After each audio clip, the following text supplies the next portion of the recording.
It's Hilly and Hart. So I'm driving into work this morning, and I'm sitting at a traffic light on the road just before my big turn into work. And it's raining and everything. And I look to my left, and there's another car. There's a white vehicle sitting there. And I just happen to glance over. I don't normally look at cars or drivers to my left or right. I just kind of like eyes forward. But I just happen to slightly glance. And it's all obscured because of the rain and everything. And I see this driver there. He's just sort of waving at me. I'm like, what is this guy waving at me for? I don't know you from Adam. I don't recognize your vehicle, anything. And I'm like, why is he waving at me? So I didn't wave back. I just kind of looked ahead again like, I don't know who you are, sir, you know. And then I noticed he makes the same turn at the light that I do. And then we're still heading up. And then he makes another turn, like going the same direction as I am. I go, yeah. Oh, wait a minute. This must be somebody who's coming into work early. And that's exactly what it was. It was one of our engineers. Nice. We get out in the parking lot, and he goes, hey, Kevin. I go, oh, it's you. I didn't know what lunatic was waving at me at Yes, 5 because a wave is a lunatic. at 5 in the morning. When I don't know you, it is. Oh, That's for sure. If it's on my road, yes, I'm going to wave at you. If I'm on a highway, I'm like, I don't know you, mister, you know? So, anyway, that's what it turned out to be. So, and all was good in the end. That's all that matters. It's Hilly and Hart. Well, all these health experts need to cool it a bit. Remember how they said, oh, hey, we should all be jogging, we should be running, you know, things like that. Walking, et cetera, There's yeah. a new study that says 3 minutes of sprinting may have more health benefits than an hour of running. Sprinting? That sounds exhausting. Now, are we having to sprint 3 minutes all at once? Can we do little short bursts? I mean, I could sprint 5 seconds here, 3 seconds there. Yeah, they need to clarify the rules on this. I might be able to get a 10-second out of me if I haven't eaten lunch. I don't know. Or if a clown is chasing you. You might get a full 30 seconds on that one. But I have questions on this. So sprinting is the new jogging or running or whatever now. I'm sorry. Just 3 minutes, though. 3 minutes of sprinting, yeah. Yeah, again. I'm tired already. That's a big fail for me, too, yeah. It's Hilly and Hart. So the husband had gone to the doctor to find out a little more info about his knee. And basically, you know, the doctor's like, all right, this is just something you're going to be dealing with. Right. You know, he had knee surgery about 1.5 years ago, and it's just not been 100% ever since. So the doctor suggested, okay, you know, what have you been doing and when did you stop doing it? Well, you know, we've been icing it. We've been doing exercises for it. And the husband was like, well, I mean, it started feeling better, so I quit doing those things. Right. And the doctor's like, Oh, okay. that was the first mistake. Yeah, that's exactly what he said. Right. He's like, look, you know, you can't do that. You got to keep going. Even when it feels better, you got to Right. maintain it. Yeah. Right. He goes, you know, also, it'd do you some good to drop a few, which the husband had been working on that. You know, he dropped, I think it was 13 pounds That's in like not a bad. month. Right. That's great, actually. Yeah. Well done. Yeah. But I think he's finally decided that the whole carnivore diet may not be for him because He was eating hot dogs, you recall, in the carnivore diet. right, which you're supposed to eat like grass-fed beef and things like that. He was eating hot dogs. That's awesome. Like, what are you, 12? Hey, You listen, eat hot dogs? if it works, I mean, you know. Jeez. Anyway, he came home the other day with like 3 heads of lettuce. Uh-oh. You know, yeah, chicken. Lettuce is about the only vegetable I can get him to consume. Okay. Anything else, he's just like, no, I don't like fruits or vegetables. Oh, boy. But, so yeah, he's been eating like these big, massive salads. Okay. And yeah, I was we'll looking see. at a salad for lunch. I was looking at a menu, a local place. I go, they got a good Southwest chicken salad. I think I'm going to get that. Well, his are not that exciting. No. Okay. But we'll see how he does. Also, the doctor said that, you know, he may want to look at doing more exercises like yoga. And the husband's like, I don't want to do yoga. Could there be yoga in your future, Erin? You and the husband? I've done yoga before. I'm just not the most flexible person. Right. Like, I always think yoga's a great idea, and I probably should do it to make myself more flexible. Right. But, yeah, I go to a class, and I'm just like, yep, not for me. So we'll see. But also he mentioned Tai Chi. Oh. Which we looked at a couple of YouTube videos. Yeah, I see those Facebook ads for Tai Chi. And the husband's like, I just don't see how that's beneficial. I go, well, it's slow, controlled movements. Right. You know, which means you wouldn't be jerking your knee around. I said, I don't see it as a bad thing.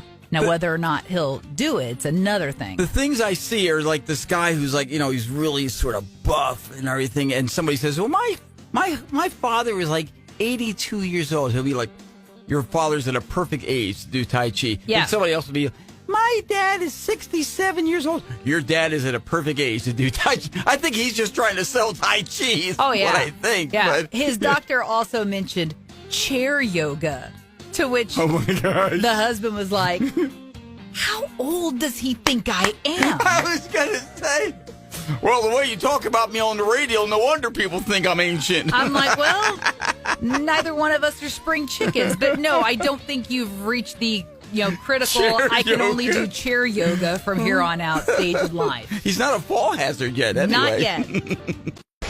It's Hilly and Hart. Ladies and gentlemen, meet the brand new world's ugliest dog. Quit eyeballing me, Hilly. Her name is Ginny Lou. She's a 6-year-old pug. She just won the world's ugliest dog contest. And I'm sorry, she's cute. She really is. They do this each year. This is the Sonoma County Fairgrounds in California. But the dog, by the way, Ginny Lou finished second last year. But this year was apparently her year to shine. So. Because she's wearing pearls. That's what put her over the top. She's got pearls on. She is, and if you'll recall, the dogs that have won before, their faces all straggly and they got the tongue sticking out. Because they're usually missing teeth. Right. Yeah. Well, hey, listen, we could put in Molly. Why don't we? It's the world's ugliest dog. Because I'm telling you, man, people see her picture, her tongue hanging out. It's like, oh, look at her. Mm-hmm. She's like, she can kind of be so ugly. She's beautiful. And she's like 2 pounds. 4, actually. Oh, whatever. She's tiny. But there we go. So there's Ginny Lou. We're looking at her picture right now. And she is quite... I don't think she's ugly. I think she's adorable. She is. I mean, she's got this ginormous tongue, by the way. I mean, no wonder her tongue's sticking out. She can't fit it in her mouth. No, That's the she problem sure there. can't. But they say she was adopted, and see, I got it over here. She's adopted 4 years ago, and they took home a trophy and a $5,000 prize. Oh, good. Now she can buy another strand of oversized pearls. By the way, you're going to see Ginny Lou's face on a limited run of Mug root beer cans. Get it? Mug. Cool. So there you go. World's ugliest dog. Like I needed another excuse to have a root beer float. It's Hilly and Hart. So my wife and I, we took the two oldest grandsons out to see Spider-Man Brand New Day. Nice. That's the one that's shattering box office records. Yeah. And I will tell you, by the way, no spoilers here, but I will tell you that if you have not seen the Spider-Man before this one, which I think was No Way Home, but a lot of it, not that you can't follow the story with this one. Right. But I think it would help a lot to have seen that, which again, I didn't. So, like, you wonder at the beginning, and again, this is at the beginning of the movies, but, why doesn't MJ, his girlfriend, know Peter Parker, Spider-Man? Like, I didn't know why. Apparently, the movie picks up right where the end of the last one left off. Okay, so anyway, if you saw that, you Does she have amnesia? No, I'm not. I've not seen it either. Okay, but anyway, so I'm just saying, if you get a chance, maybe watch the one before that before you go into the theater to see this one. Really good movie. I will warn you though, also, especially if you're bringing kids, there is some language in this thing, which I was a little. I mean, no, not like F-bombs or anything like that, but I'm just saying there is some rough profanity, I think, for young kids. We were sitting there with my 8-year-old son, and again, who lives with his parents, and nothing he hasn't heard. Right. And the little one, the middle one, 5 years old. So they're sitting there, and every time I hear a word, I'd cringe, like, come on, I got kids in here. That sort of thing, So anyway, that being said, but good. Well, what was it rated? Probably PG-13. Yeah. I know it wasn't R. So, but anyway, so that being said, we're watching a movie, good crowd. a really nice crowd, actually. And at the end of the movie, I'm waiting because I knew that there was going to be some end of credit scene that I wanted to see. Sure. I mean, all these Marvel movies do, and there was one at the end. And again, I won't tell you what that is because it's kind of pointing ahead to other movies.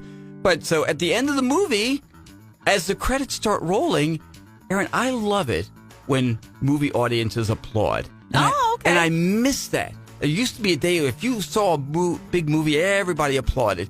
And the movie starts, all of a sudden the credits start rolling, and I hear in the back of the auditorium, and I go, okay, I'm going to help this one. So I start applauding, and then a couple other people, you hear a smattering of applause here and there, and then it just died down. I go, oh, man, come on, you guys. We had it going.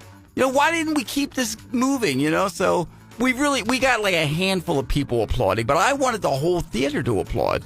And it didn't happen. Yeah, But I remember as a kid, Mom taking us to see E.T. I remember people clapping at the end of E.T. Right. And it's then just such a bonding moment when everybody's applauding at the end of a movie. yeah, everybody's enjoying it Right. together. But yeah, it kind of went by the wayside. The older I got, the less people did it after a movie. Yeah, people are just so uptight anymore, man. Just loosen up, have fun. You're at the movies, applaud. If you liked it, applaud. That's all it was. But I was so hopeful. I'm telling you, it was like, it's going to happen. Everybody's going to applaud. No, it's just like me and like 4 or 5 other people. That was probably about it. Oh, man, this is so disappointing. You people disappoint me. Well, maybe they were like, gosh, that guy up there is so enthusiastic. Maybe we should just let him have his moment. He's carrying the whole auditorium. It's Hilly and Hart. No surprise here. There's been a little bit of a spike in what used to be a pretty popular hobby. We're talking about bird watching. Yeah, since 2019, 16% more of us have taken part in bird watching than prior. Now, they say the pandemic had a lot to do with it. People stuck at home. There's not a lot to do. Hey, well, I know. We'll start watching birds. And people were setting up like the little bird cams. Oh, yeah. So they had the feeders. And then every time a bird would come to eat, it would either take a picture or a quick video of the bird that visited. And people became obsessed. I wonder how many of those people maintain those. You know what I mean? Okay, pandemic's done. Everybody's back out and working. And the birds are like, hey, I'm still here. I don't know. If you truly enjoyed it. Yeah. My grandmother, she loved people watching and bird watching. And then there were a lot of times that, we would go to a park, we'd sit on a bench, and she'd get out her little trusty bird watching guide. Mm-hmm. And honestly, as a kid, all the birds looked the same to me, except for, blue jays and cardinals. They all, Well, remember we recently had on our buddy Samuel Henderson. Yes. He's 12 years old. Bird Boy is everybody has kind of taken to calling him. And he does these bird sounds. Which are amazing. Amazing. So if you search through, you'll see the videos. We have it on our Hilly and Hart YouTube page and TikTok and elsewhere. But we had him on with us, and I'm telling you, you want to talk about knowing your birds. And he knows bird facts. It's not just doing bird impressions. He knows bird facts, too. Right. You talk about somebody that makes you go, ooh, maybe I have an interest in birds now. That's right. There you go. It's Hilly and Hart. So I saw this and I thought, why, this is shocking.